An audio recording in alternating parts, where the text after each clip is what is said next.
I love what you said before about like keeping your daughter as a let's say a guiding light, or like to keep her Yes. in mind of what you're doing. Yeah. What's it like? Because I'm not a father yet, so like Yes. I'm really curious about like, you know, what is she teaching you, and about like maybe actively, but definitely also just by being her, and what's that like? She's definitely my biggest teacher. Yeah. She is she completely changed my perspective towards women. The moment she was born and holding her in her hands and realizing like all the women that I've encountered in my life and maybe didn't treat that well in relationships, they all were this precious little baby, and somewhere along the way things might have gone off track, and but the respect I feel for women has changed so much since having a daughter. Because if I mistreat a woman, I'm indirectly also mistreating my daughter, because I'm mistreating the feminine. So that is a big learning. It's also, I believe, if you want to amplify your spiritual personal growth, becoming a parent really does it, because it's not about you anymore. You're not the most important person in the world anymore. So you have to let go of your ego, or at least big chunks of it. And that's what my daughter allowed me to do. So every decision I make in my life, where I live, what kind of work I do, with who I'm relating, how I treat myself, what I put in my body, is all questioned by how does this improve my relationship with my daughter? How does this improve me in becoming a better father? And not only now, but also in 10 years and in 20 years and in 30 years. Because I'm in my 30s now, and I realize like, if I see people of my age, my generation, that I still have a strong, healthy, conscious relationship with their parents, how powerful is that? If you are in your 30s and you still have a father or a mother that can support you and advise you and hold space for you and caress you and hold you in your arms when you just let go, can't hold on to what's happening to you, then being a parent doesn't stop when the child is 18. So therefore, I'm also being very conscious of how am I treating myself. And this moment that I described, where I saw these two paths in this Airbnb, like of destruction or just facing my demons and grow, I might have taken another turn if I hadn't had a child, if I wasn't a father. So she's an amazing teacher and an amazing reflection, and she's 4 now, so she's really becoming a personality, and I see a lot of reflections in myself in her, and which is beautiful to see. And yeah, it's also for me, uh, my childhood was quite rough. I had a very let's say irresponsible father, and she allows me to break the generational curse that I've experienced, my father experienced, probably his father and his father and his father. And that's a very, very powerful um, incentive. Yeah. To look at her and to feel her and to say like, I'm gonna do it differently, and I'm not gonna do it perfect. I haven't done it perfect. We are divorced, so in that sense, she's already being uh, impacted by choices that we as parents made. But within our power, that we have and all the tools that we have, and we have a lot of tools in the time that we are living in right now. We don't have any excuses. Like our parents, they might have had excuses. Yeah, they could say, yeah, we didn't know about trauma healing and inner child work, and there was no ayahuasca and there was no vipassana. But we don't have those excuses anymore. We can't say, well, we didn't know better. We know exactly what we have to do. We have all the tools, all the resources to do it differently. So there's no excuse. So she's, yeah, she means the world to me. Now let's. There's also a part of me that says, yeah, well, you can express it all beautifully and put it in nice phrases and words, but dude, you've already been lacking. And then I have to go back, like, Tom, be compassionate towards yourself, because then again, you didn't know better. Look at the where you come from and how you're doing it right now. Just You're doing what you can, and you choose to show up yes, with whatever presents itself. yeah, And throughout life, more and more layers are being shown. yeah. And she's gonna need a therapist by the time she's 25 or 30. Mm. But who doesn't? Who doesn't? Yeah, very true. Yeah. And I think you put attention on something that I think is very important to have, to acknowledge that we can't do it alone. No. We don't need to do it alone. That can be professional help. That can be your family, your friends, your community. Like, one of the things that I've really integrated into my life, that I've learned through the regular men's gatherings, is like, it's okay. It's actually really good to talk about feelings and insecurities and your mission, and that you're afraid to take certain steps, and that you want some guidance or some help from men that have, already done certain things that you're about to do. And I think that's such an important thing that I really feel the call to contribute more to, is for everyone to recognize that it's actually totally normal to reach out and say, hey, I'm struggling, I need help. And you don't need to solve my problem. But can you just be here for me? Can you just maybe point me to someone that you know that can help here?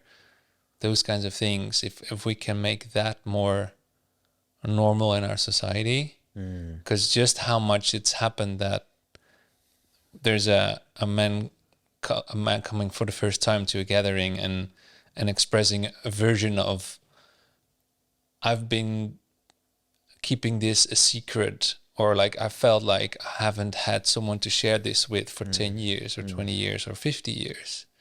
And it's not like things where you would feel like, oh, that's something that you should really keep it. That can be very simple things, but it's just like if you grow up in a society where you've been taught to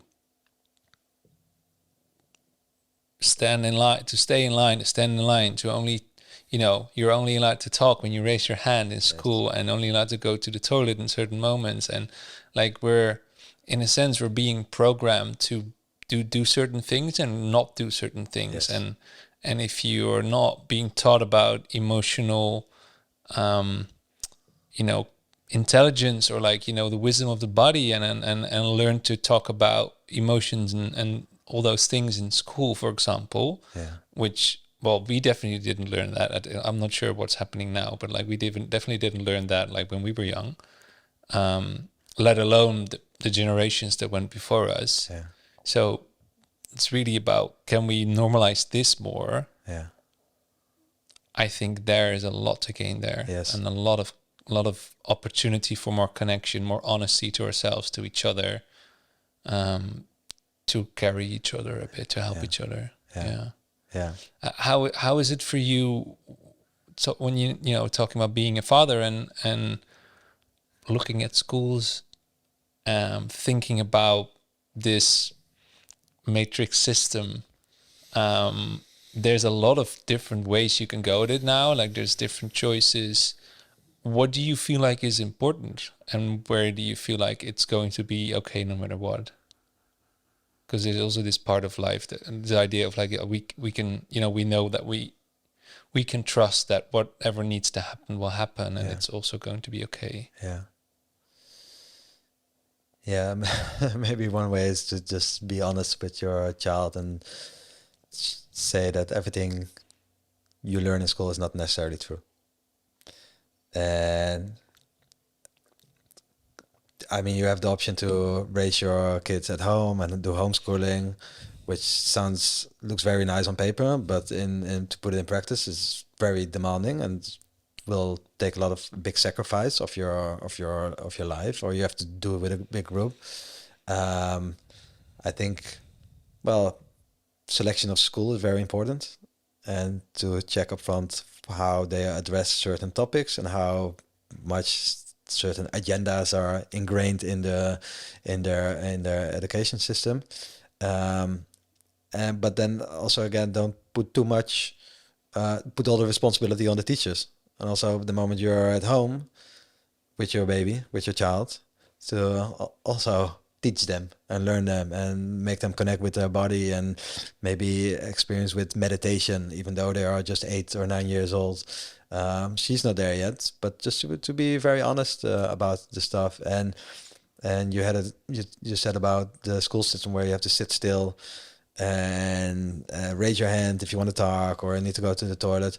Yeah, that's a problem, because you're suppressing impulses. I need to go to the toilet, so I go, not before I get permission. Or if I want to move, because my body feels like moving, I want to dance and get up and maybe fight and wrestle and shake. That's following nature, and that's being suppressed in schools. So there's little we can do about it, except for selecting the right schools or homeschooling, but just do it differently and while you're with your children, and don't put an iPad in their hands because you don't have time or the energy to hang around with them, and just be very, very present with them, which is a challenge, because we have a lot to deal with and we're exhausted. And at the end of the day, they have more energy than we as adults, and just to be very present. I love that, because it really goes back also to what we started off with like, what are you actually doing yourself? What example are you setting? What are you showing them? Are you on your phone? Well, then it's gives them the permission to do, also being distracted. Yes. Yeah. And also to allow everything that she's not having that much anymore, but a year ago, my daughter had a tantrum every now and then, which is really intense, a tantrum for my 3-year-old, because it can last for 20-30 minutes and it's rage is coming out, and it doesn't make any sense why she's so angry and has this killing rage. And I think many people have the tendency to suppress it, like shut up or go in your room and cool down. But also there, when the emotions are so intense, just to remain present and even encourage it, to say, it's okay, just throw it out. Here's a cushion. You want to use your fists, use your arms.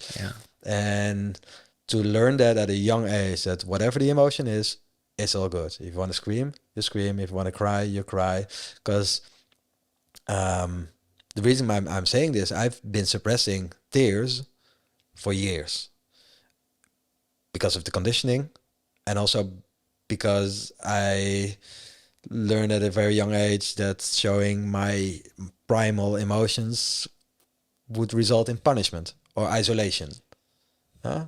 You're angry, go home, go up. You're crying, boys don't cry. The usual BS. And thanks to one of my teachers, and also to Osho, who basically channeled dynamic meditation. I don't know if you're familiar with it. With the catharsis, allowing everything that's inside, the rage, the despair, the grief. You want to cry like a baby in the floor, or you want to use a tennis racket and throw out your rage. It's so powerful. It's so liberating. And I'm relearning, remembering that as an adult now. But we can also just keep on encouraging our children to do it right now, while they're young and while they experiencing it, instead of having to suppress it and becoming very depressed and getting all kinds of chronic pains when we are getting older, because I think a lot of diseases, maybe all of the diseases, but a lot come from suppressed emotions. Yeah, of and course. Just letting it out there. Yeah, it's such a beautiful tool, and we should learn that our children at a young age, because if we don't teach them how to release their emotions in a safe container, they'll either start using it against themselves by autoimmune disease, or they will lash out, or we will lash out against people that we care about. All of a sudden, we erupt. Yeah. Yeah. Also, like, just thinking about if you're a kid and you're having this, like, you don't know why she's having this tantrum. She probably also doesn't, like, there's this feeling all of a sudden. Yeah. It's just sort of taking over her. It's energy. Yes. Yeah. And it's probably at least as intense for her as it is for the surrounding. Yeah. And she needs guidance in those moments and someone to be there. Yeah. And if you would suppress it or say, no, it's just, you have to leave now because this is not allowed. Yeah. That's traumatic. It's fucking traumatic. Like she's not only having all this pain inside, but then also completely alone. Yeah. Yeah. Yeah. And you're saying this part of me is not allowed. So I have to cut off from this part of me. And that's very problematic. And that will bounce back in a later stage in her life. Yeah. Yeah. In pathology or a disease. Yeah. Or at least insecurities. And changing her behavior subconsciously and being, I would say, an adapted or perhaps lesser version of who she really is. Yeah. Trying to be the good girl. Because of the belief, like, if I'm good, if I just, I'm happy, then people will love me. But if I feel shit or sad or angry, people won't. So suppress everything. Yeah, that's just encourage for the parents, or the parents to be, encourage your children to show all. Yeah, and really applaud them. Because also funny that, or interesting that after this tantrum, like 5 minutes after, she's so relaxed. She's such a Buddha. And then she just came to me like, I was very angry, yeah? Yeah, you were. I was like, okay, we're done. Wow. Yeah. So that's a full healing cycle. Huh? Wow. Yeah. And the same goes for adults. After catharsis, if you break through the rage and the anger and the despair, and you reach the part of grief and the deep vulnerability, and especially for men, it's a challenge because we are so armored. Yeah, literally in our body. We are going. Sorry for the gym bros, but we are putting on this armor and these defenses and getting very rigid in order to feel good because of the endorphins after a workout. But the problem is we stop cutting off from the real deep feelings, the feelings of grief and the vulnerability, and that's what men should allow more. Yeah. There's the healing. That's the healing part.